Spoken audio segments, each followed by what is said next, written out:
Alors, mes chers amis, pour ce nouveau cours de Torah, on arrive au bout d'un long processus depuis le premier Elul jusqu'à aujourd'hui. Ça fait 51 jours.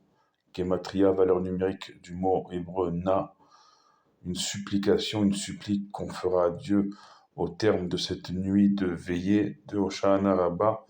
Demain matin, nous dirons Oh Hoshana, je t'en supplie, sauve-nous.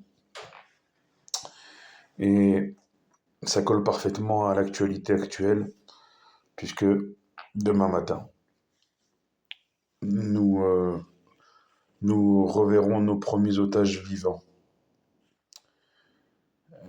Peu importe l'horaire qui est changeant d'une minute à l'autre, peu importe si on les reverra les 20 vivants d'un coup demain matin ou partagés en deux fois, il ne faudra pas aussi oublier d'attendre aussi le retour de ceux qui malheureusement ne sont plus en vie.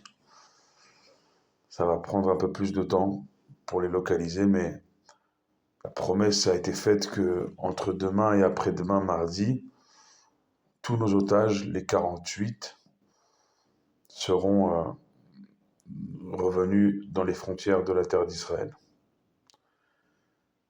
C'est la fin également de 2 années, puisque demain soir, nous rentrerons dans Shemini Atzeret et Simchat Torah.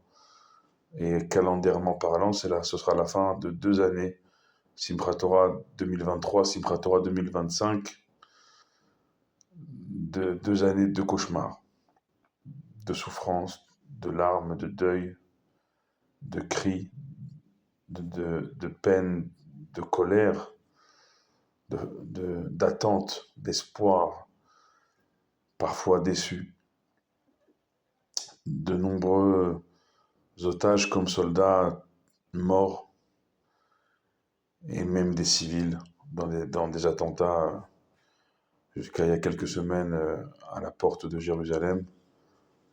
On n'oubliera rien, on n'oubliera jamais. Mais ce Simchat Torah va être particulier,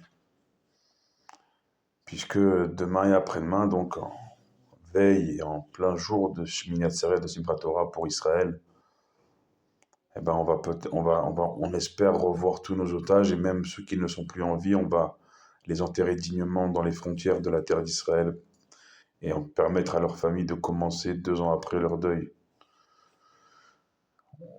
Le judaïsme est une religion qui sacralise la vie et même au-delà de la vie, un corps, et nos ennemis le savent et n'ont pas pris soin de nos morts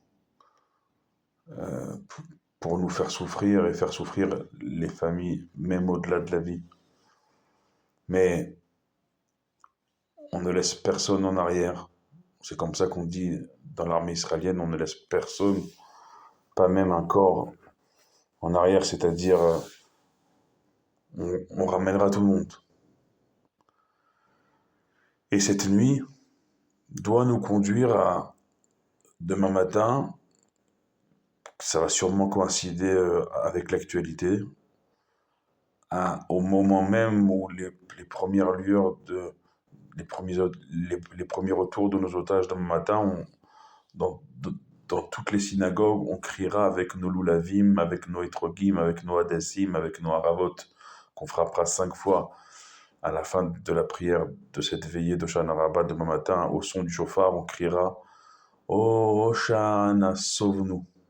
On suppliera Dieu de nous sauver individuellement pour l'année à venir, pour être scellés définitivement dans le livre des vivants, mais également et surtout collectivement pour notre peuple tout entier, pour nos otages. Au même moment, les premiers reviendront, on l'espère demain matin, et au même moment, on criera à Dieu, sauve-nous, sauve notre peuple, otages, soldats, et amène-nous l'ultime sauvetage, c'est-à-dire délivre-nous et fais revenir d'entre les morts ceux qui sont tombés depuis 2 ans et même avant, tout au long de l'histoire juive qui a été jalonnée malheureusement de trop de souffrances, de trop de deuil. Et c'est cet ultime sauvetage qu'on demandera à Dieu, c'est par la délivrance, par la venue de Mashiach, de relever les morts. Ça va très loin. Et cette année, on a tout ce concentré de demandes et d'émotions. Ça devra se faire en l'espace d'une nuit. Pour tout vous dire, dans quelques minutes, lorsque j'aurai terminé de vous enregistrer ces quelques mots de Torah, je me dirigerai vers la synagogue chez ma sœur. On est actuellement dans le Goucher de Sion, dans Yehuda Veshomron, la Judée, les montagnes de Judée, dans une ville qui s'appelle El Hazar, où les Hashmonaïm, les Hasmonéens, les Maccabim ont résidé avant de reprendre le temple et Jérusalem à l'empire grec de l'époque, qui avait voulu aussi nous éteindre la flamme juive. Od lo avda tikvatenu. Jusqu'à aujourd'hui et pour toujours, on chante et on chantera toujours. Od lo avda tikvatenu, hatikva bat shnot alpaim. On n'a pas encore perdu, on ne perdra jamais notre espoir, nos espoirs. On est un peuple. Cet espoir qu'on porte en nous, qu'on véhicule, qu'on transmet de génération en génération, ça fait 2000 ans que ça dure. Donc nos ennemis, on en a eu, on en a et on en aura malheureusement, mais notre espoir, la hatikva, restera toujours vivace et ardente.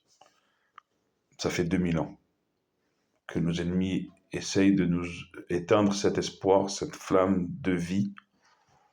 Et comme le disait le grand rabbin Yosef Chaim Sitruk, de mémoire bénie, rien ne vaut la vie. Et la Torah elle-même, Akadosh Baruch Hu, nous enjoint toujours, ou Bacharta Bachaim, tu choisiras la vie. Et donc on fait ce choix, et dans cette nuit, toutes nos ultimes prières de ces 51 jours, on arrive au bout, depuis le premier Elul jusqu'à cette nuit. La valeur numérique Nun Aleph 51 jours, Nun Nav, un langage de supplique. Tout au long de cette nuit, on va étudier, on va prier, on va lire, pour arriver demain matin aux premières lueurs du jour avec les premiers retours de nos otages à crier du plus profond de nos cœurs à Dieu. Hoshana, sauve-nous. Sauve-nous individuellement, collectivement. Sauve nos otages, ramène-les tous, vivants comme non-vivants, dans les frontières de ta terre d'Israël. Et sauve-nous encore de manière plus ultime et plus définitive par la Géoula, la délivrance, avec les morts qui vont se relever à la suite de la venue de Mashiach, et où on reverra tous ceux qui sont tombés. Vous savez, c'est pas pour rien que je vous parle de cette résurrection des morts à chaque fois, parce que les veuves ici en Israël, qui ont perdu leur époux, qui ont perdu leur enfant, eh bien, c'est leur ultime espoir, leur ultime tikva.